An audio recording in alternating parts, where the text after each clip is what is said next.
Clara Reynolds was 65 years old, a widow living alone in the quiet suburbs of Texas.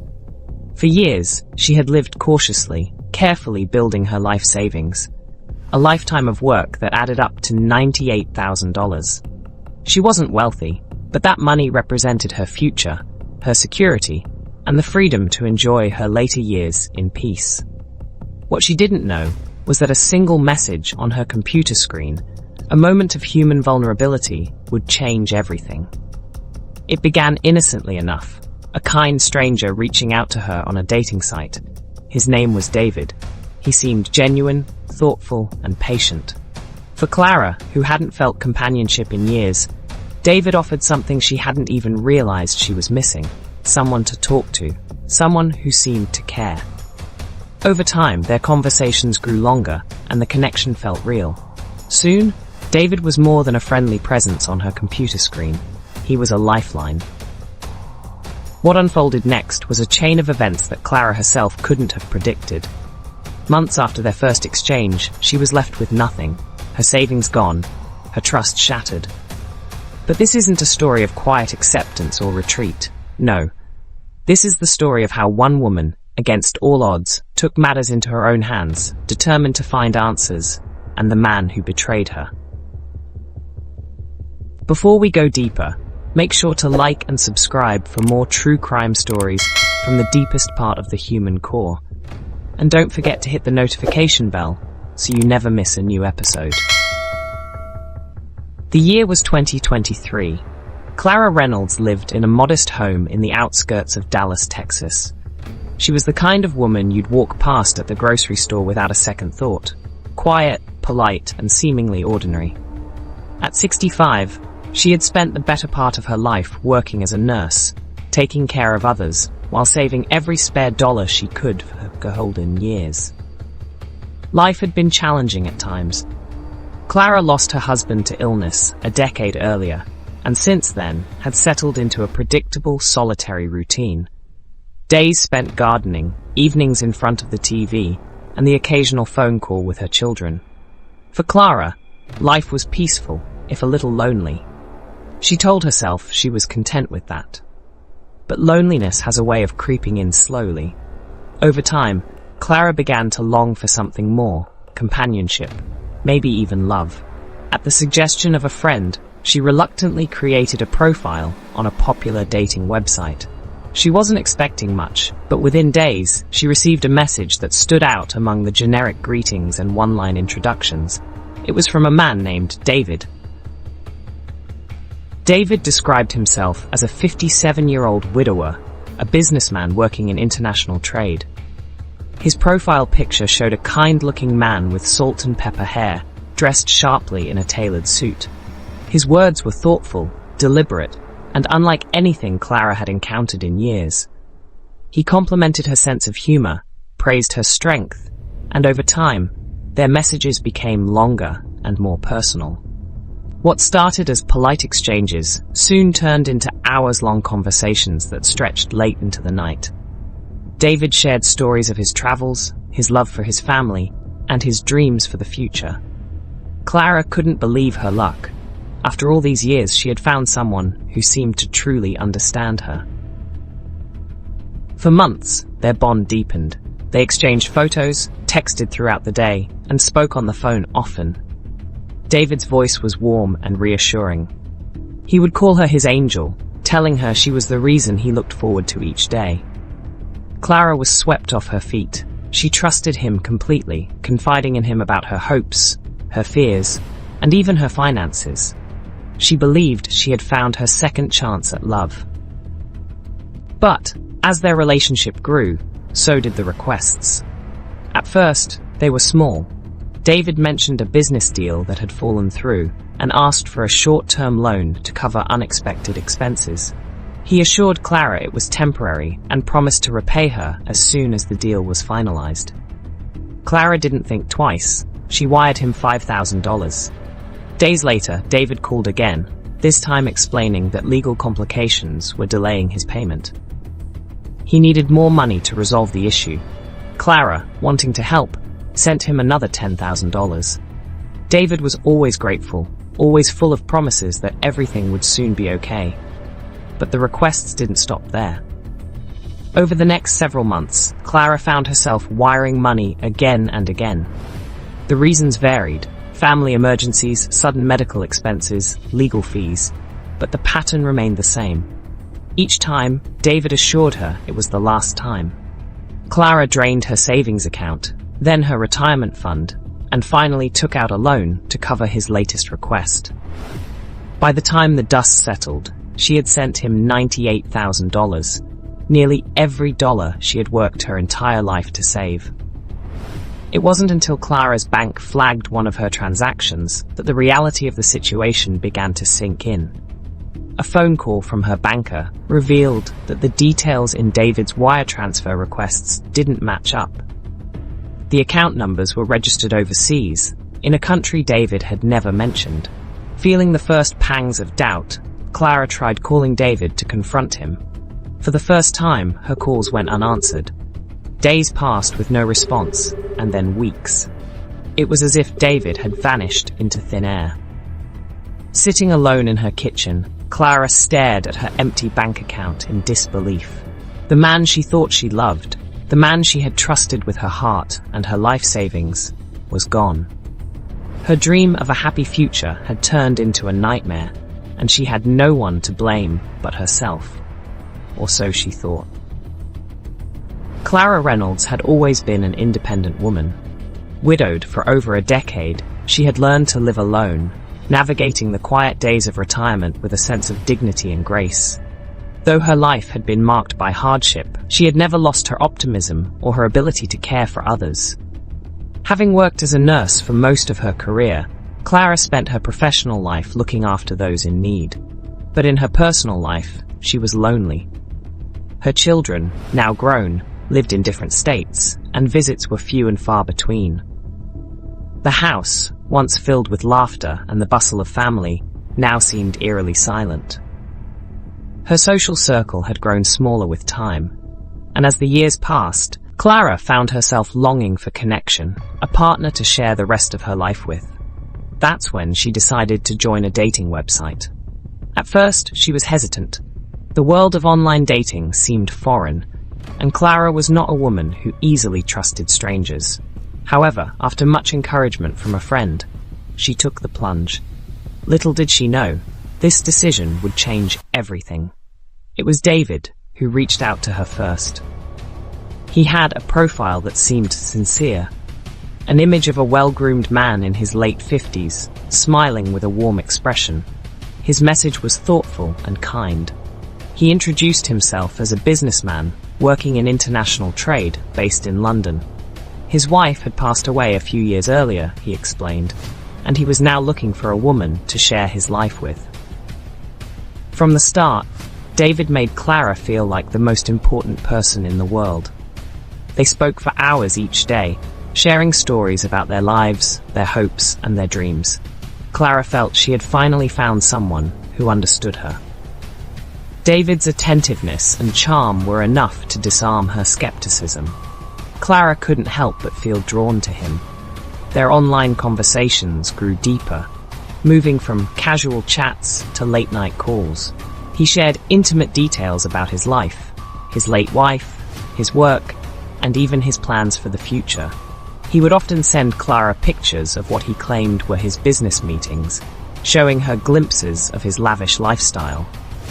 There were photos of expensive restaurants, private jets, and exotic locations. Each photo painted a picture of a man who was successful, sophisticated, and worldly. Someone who seemed too good to be true. And yet, Clara believed every word. As the weeks went by, David became more than just a friend to Clara. He became her confidant, her partner, and in many ways, the center of her world. She started to feel a sense of hope for the future that she hadn't experienced in years. They spoke about meeting in person, and David was always full of promises. He would say, "Soon, my dear, soon. I'll be there to hold you in my arms." But when the time came for their plans to come to fruition, there was always an excuse, something urgent that needed his attention. A sudden trip to Paris, a family emergency in Germany, a business deal that had gone wrong. Each time, Clara would patiently wait for the day when David could finally meet her, but that day never seemed to come. It wasn't long before David began to ask Clara for help with his financial struggles. She tried reaching out to David again, but there was no answer. Weeks passed, and Clara's anxiety grew.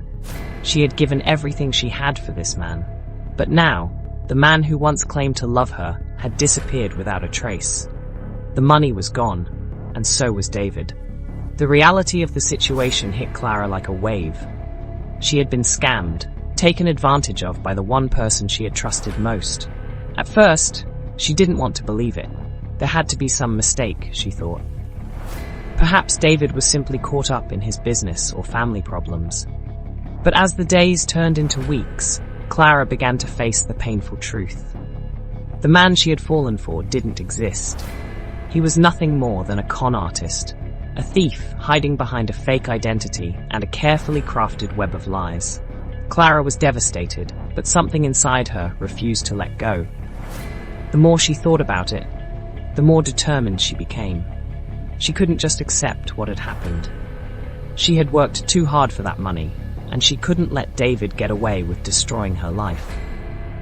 It was time for her to take control. Clara started her own investigation. She began combing through every email, text message, and photo David had sent her. She scoured the dating website where they had met, looking for any information that could point to his true identity. As she went through his messages, she noticed several inconsistencies, dates that didn't match up, references to business deals that never seemed to go anywhere. And then, she found something odd, an email from David's lawyer that contained a bank account number. Clara decided to trace it. What she uncovered shocked her. The bank account that David had used to receive the money was not registered in London as he had claimed. It was registered in a small town in Ghana. Clara couldn't believe what she was seeing. She had been speaking to someone halfway across the world, someone who had built a fake identity to manipulate her into giving him everything she had. The more Clara dug, the more she realized how deep the scam ran. David was part of a larger network of con artists who had been targeting women like her, using love and trust as a tool to steal their savings. Clara's heart broke as she pieced together the full scope of what had happened. But now, she had the information she needed. She was no longer just a victim. She was determined to find him and make him pay for what he had done. Clara Reynolds had always been a resilient woman. Even after the loss of her husband, George, to cancer, she had found a way to move forward. George had been the love of her life, her rock. They had built a home together, raised children, and weathered life's ups and downs as a team. His death had left a deep void in Clara's heart, one she didn't know how to fill. Yet with time, she learned to stand on her own, to live without the partner she had shared everything with.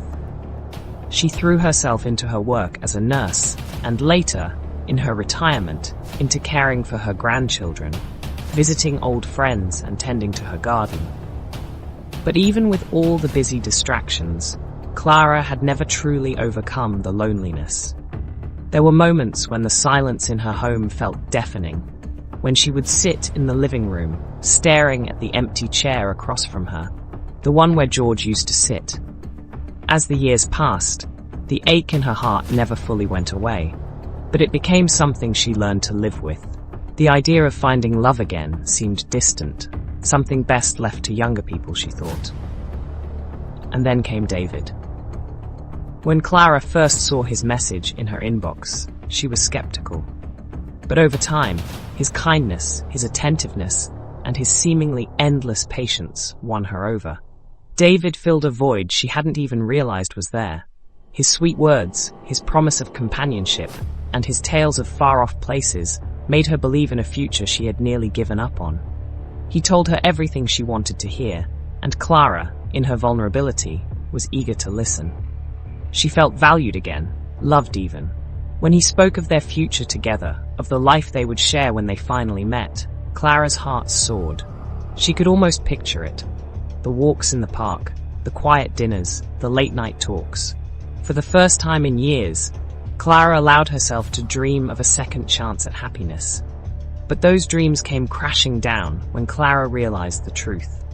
The money, the time, the emotions she had invested in David, none of it had been real. She was left with nothing but the hollow sting of betrayal, a pain she hadn't known since the day George passed away. In many ways, Clara described the betrayal as worse than losing her husband. The grief over losing George was a quiet, deep sorrow that crept in slowly, a natural part of life. It was painful, yes, but it was expected. The pain she felt from David's deceit was different. It was sudden, jarring, and cut much deeper. She had trusted him with everything: her emotions, her money, her future. She had given him a part of herself, and in return, he had shattered it into pieces. The loss of her life savings felt like the loss of her dignity, her sense of self-worth. Clara couldn't understand how someone could be so cruel. How could David, the man who had told her that she was the one, someone he wanted to share his life with, take everything from her and disappear without a trace? The idea that he had played her, that he had known all along he had no intention of ever meeting her or returning the money, crushed her spirit. It wasn't just the financial loss that hurt, though. It was the emotional toll. Clara often sat in her living room at night, staring out the window, wondering how she had allowed herself to be so blind. How could she have been so naive? The doubts crept in, about her ability to judge character, about her worth as a person. Had she been foolish to think anyone could love her again? Was she destined to spend her golden years alone, deceived by the very thing she thought would bring her happiness? Some nights, Clara would cry herself to sleep, her heart heavy with the weight of what had happened. She felt isolated, not just from her family, but from the world. She wanted to share her pain with someone, but she was too embarrassed, too ashamed. She couldn't bear to tell her children, who would surely ask how she could have let this happen. The stigma of being scammed, especially at her age, felt insurmountable. She wondered how she could ever look anyone in the eye again. She felt like a fool, a victim in a cruel game she didn't understand. But through all the darkness, Clara's resilience began to resurface. As much as the betrayal had wounded her, it also ignited something within her, a fire she hadn't known she still possessed.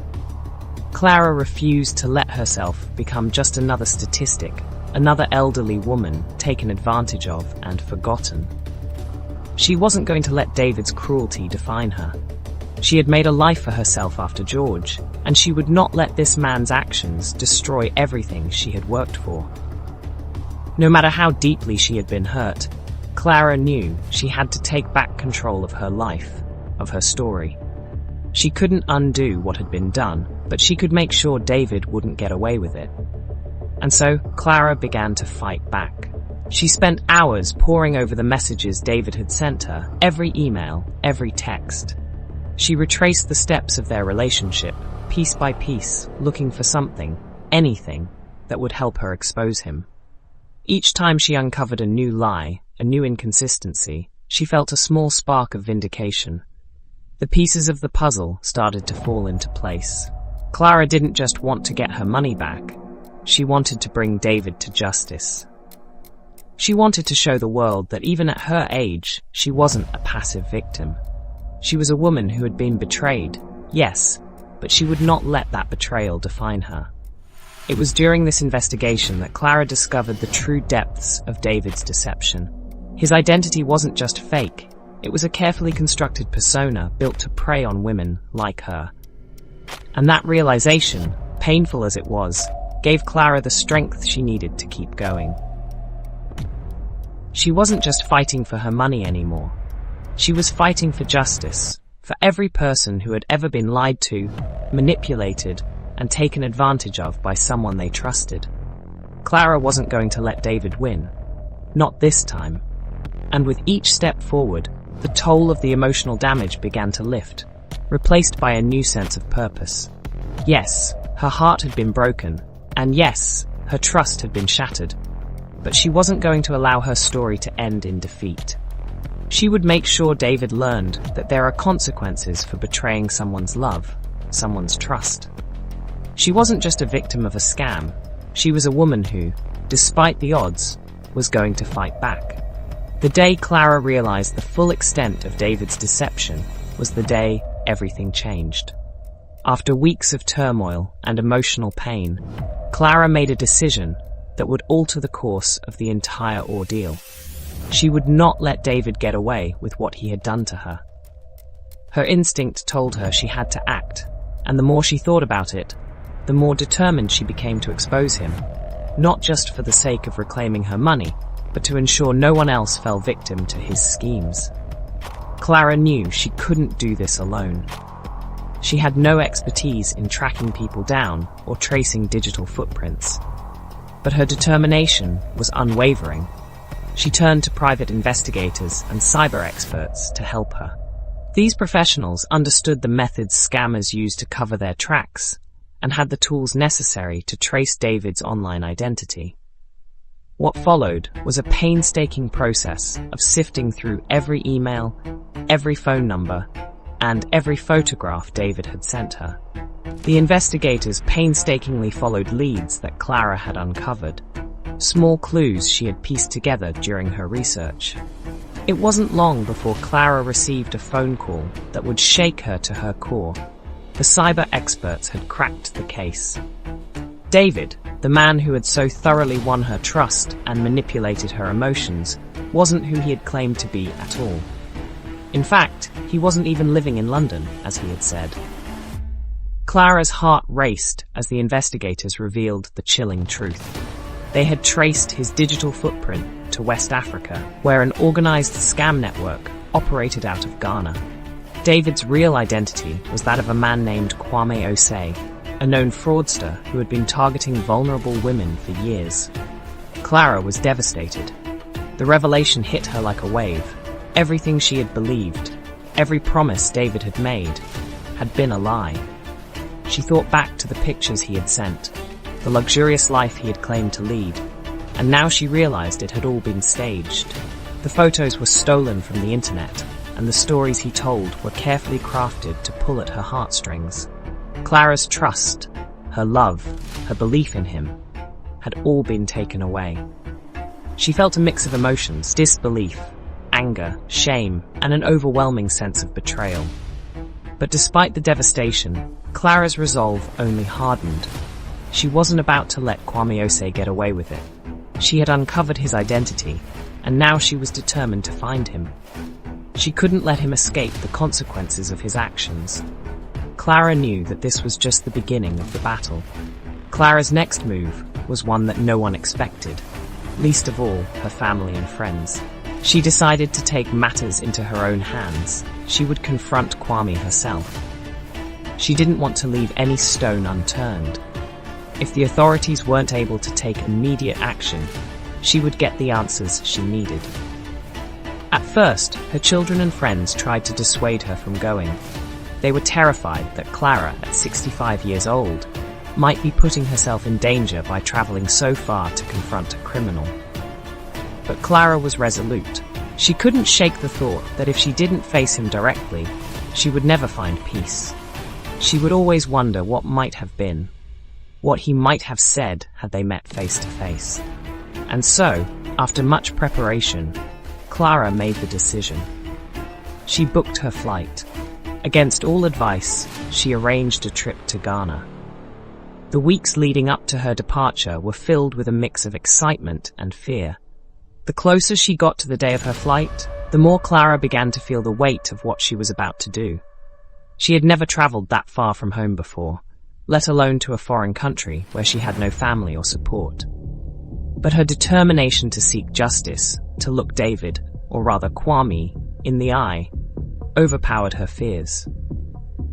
Before she left, Clara made sure she was fully prepared. She had printed out all the evidence she had gathered, the messages, the banking transactions, and the investigative reports. She worked with local authorities in Ghana to ensure she had a plan in place if things went wrong. They told her it would be difficult to locate him, that scammers like Kwame often moved around and were well hidden. But Clara wasn't deterred. She was going to find him. The flight was long, and during the journey, Clara's mind raced. She thought of the pain she had endured, the years of hard work and sacrifice that had led to her savings, and how it all vanished into the hands of a man who never cared about her at all. She couldn't let him get away with it. She wouldn't let him. When Clara finally landed in Ghana, she was both excited and anxious. She was in a foreign land, a place she had never visited before, surrounded by unfamiliar faces and customs. But she had a goal, a singular mission.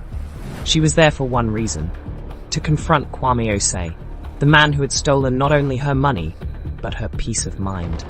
Through the help of local authorities, Clara was able to track down the area where Kwame was believed to be living. She was led to a rundown neighborhood where the streets were busy, the air thick with the sounds of life. Clara's heart pounded in her chest as she approached a small apartment complex, the location that had been flagged by the investigators. The anticipation was unbearable. She waited outside, her stomach churning, for what seemed like an eternity. Finally, someone approached her. A man who resembled the photos Clara had seen in her investigations. It was him, Kwame Osei. He didn't recognize her, of course, but Clara knew it was him, the man who had shattered her life. Clara stepped forward, taking a deep breath. She wasn't sure what to expect, what would unfold, but she knew this was the moment she had been building toward. Her pulse raced as she called out to him. "Kwame," she said, her voice steady despite the whirlwind of emotions inside her. "I know who you are. You've taken everything from me. You lied to me, and now you're going to answer for what you've done." At first, Kwame was caught off guard. His face twisted in confusion, then in alarm, as he tried to make sense of who this woman was. He looked around, clearly uncomfortable, as if trying to figure out how to escape or deflect her confrontation. "You don't know what you're talking about," he said, his voice strained. But Clara could see through the facade. There was no more pretending, no more charming words.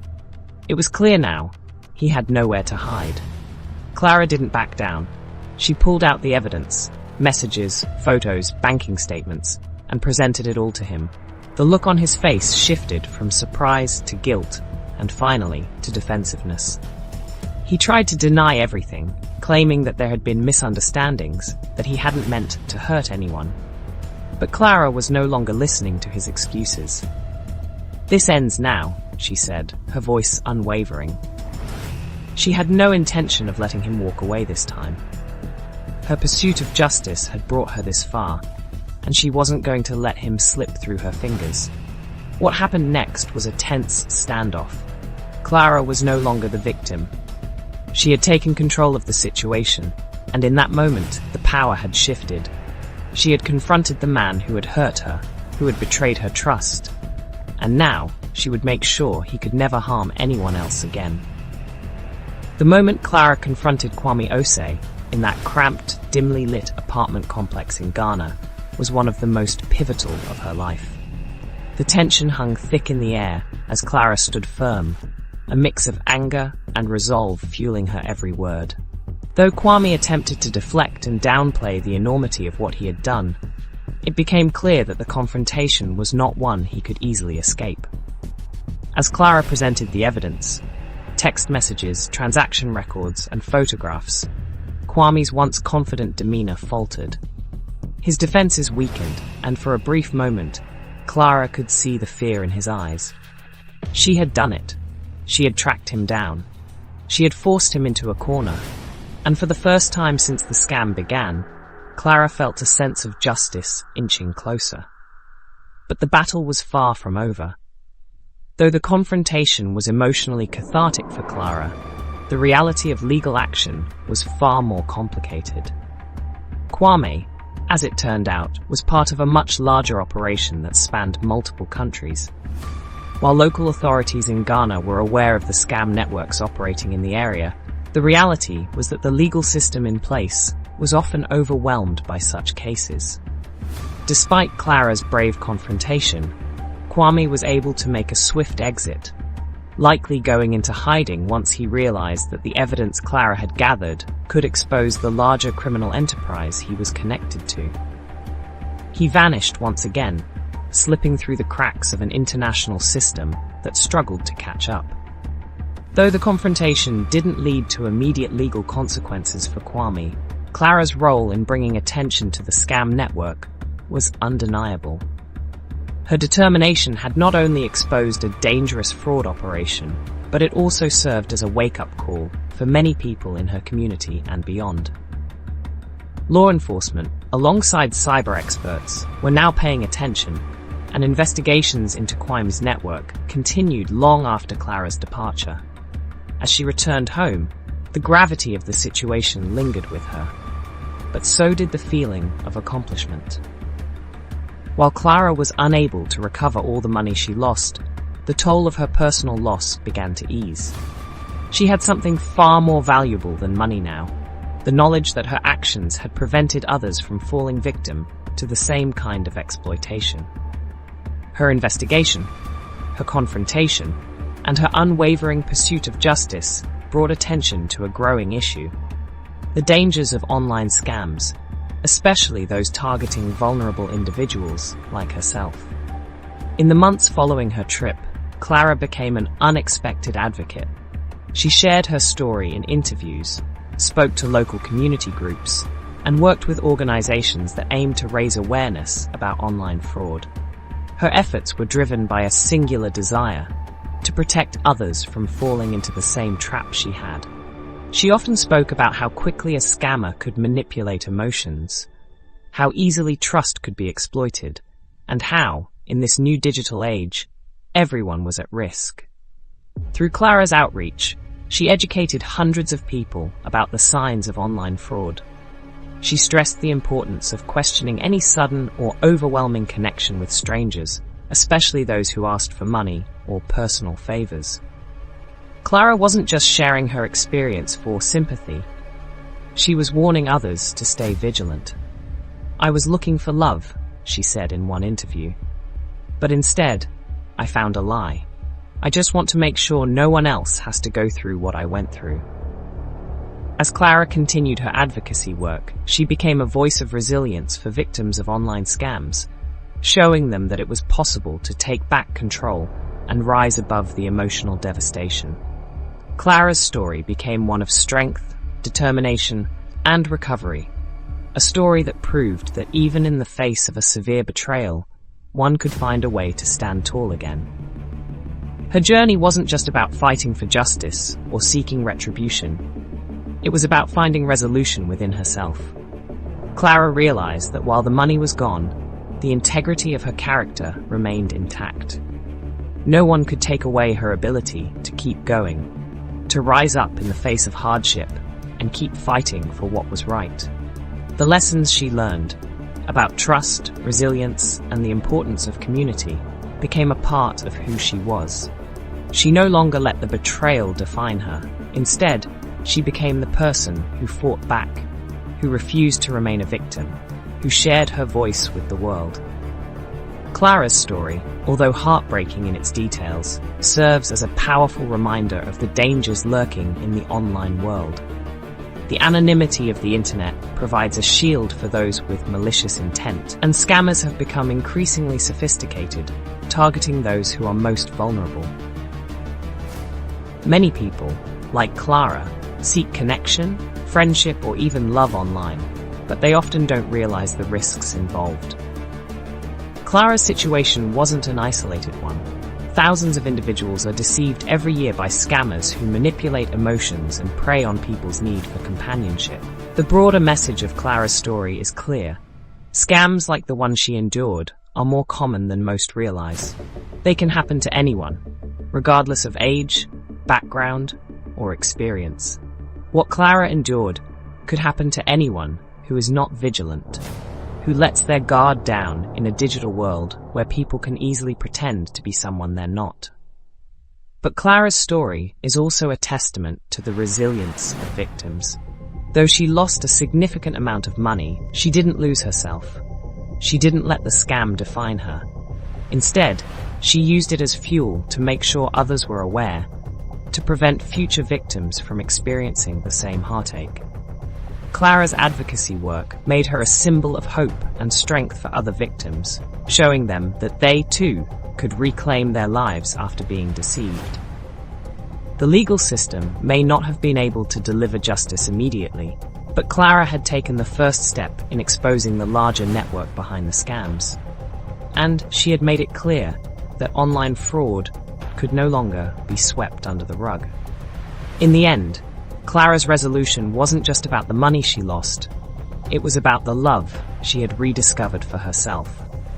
She reclaimed her own dignity, and in doing so, she gave hope to others who might have thought they were alone in their struggles. As we wrap up this story of determination, betrayal, and resilience, it's important to reflect on the lessons learned from Clara's incredible journey. She faced heartbreak and loss, but in the end, she became an advocate for others, using her painful experience to shine a light on the dangers of online scams. Clara's story is a stark reminder that we must remain vigilant in the digital world, where seemingly innocent connections can quickly turn into devastating betrayals. Now, I want to hear from you. What would you have done in Clara's situation? If you had found yourself in her shoes, how far would you have gone to get answers or seek justice? Would you have confronted the scammer head-on like Clara did, or would you have chosen a different route? It's easy to say what we would do from the outside looking in, but the reality of being in such a situation can be overwhelming. What do you think? Have you or someone you know ever been scammed online? Unfortunately, online scams are a growing issue that affects people from all walks of life. Whether it's a financial scam, a romance scam, or something else, the emotional toll is real. If you or someone you know has been affected by something similar, we want to hear your story. How did it change you? What lessons did you take away from the experience? Sharing these stories can help others stay informed and protect themselves from falling into the same traps. It's important to remember that while scams are on the rise, there are ways to protect yourself. Awareness and vigilance are key.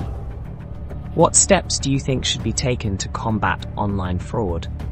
How can we, as individuals and a community, help prevent these kinds of crimes from happening? Don't forget to like this video, subscribe to the channel, and hit the notification bell so you never miss another true crime story. We cover a wide range of cases that shed light on the darker corners of our world. Stories that not only intrigue, but also inspire and educate. Stay connected with us for more stories like Clara's, stories that remind us of the power of resilience and the importance of awareness in an increasingly dangerous digital landscape. As always, thanks for watching. Stay safe, stay vigilant, and remember, knowledge is the first line of defense in protecting yourself and your loved ones from harm. Your voice can make a difference. Share your thoughts below and help raise awareness.